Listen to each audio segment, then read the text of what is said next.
आज देखने वाले हैं public versus private versus protected. तो ये तीनों में अपन डिफरेंस देखने वाले हैं। तो पब्लिक क्या होता है कि जब आप किसी क्लास में एक पब्लिक वेरिएबल डिफाइन करते हो तो उस वेरिएबल को आप क्लास के अंदर कहीं भी एक्सेस कर सकते हो और क्लास के बाहर भी उसे एक्सेस किया जा सकता है। ठीक है।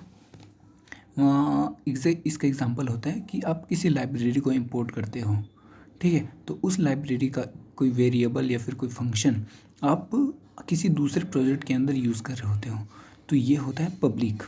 पब्लिक होने की वजह से आप उस फंक्शन को किसी और प्रोजेक्ट में यूज़ कर पाते हो, यानी कि पब्लिक वेरिएबल फंक्शन क्लास को हम किसी और प्रोजेक्ट में भी यूज़ कर सकते हैं।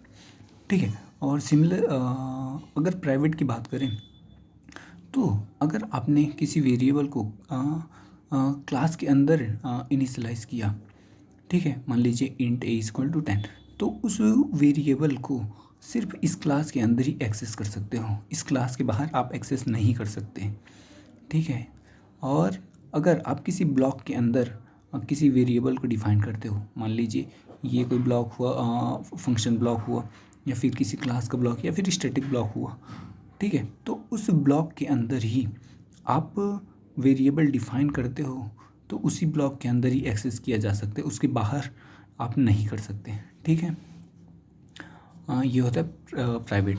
ठीक है। अब प्रोटेक्टेड की बात करें, प्रोटेक्टेड का थोड़ा सा डिफरेंट सीन है कि मान लीजिए आपके पास एक क्लास है, क्लास के अंदर कोई वेरिएबल डिफाइन किया, तो प्रोटेक्टेड में ये है कि आप इस क्लास के अंदर तो यूज़ कर सकते हो बट इस क्लास के बाहर आप यूज़ नहीं कर सकते, एक्सेप्ट वो ब्लॉक जो इस चीज़ को एक्सटेंड किया हो, यानी कि इनहेरिट किया हो।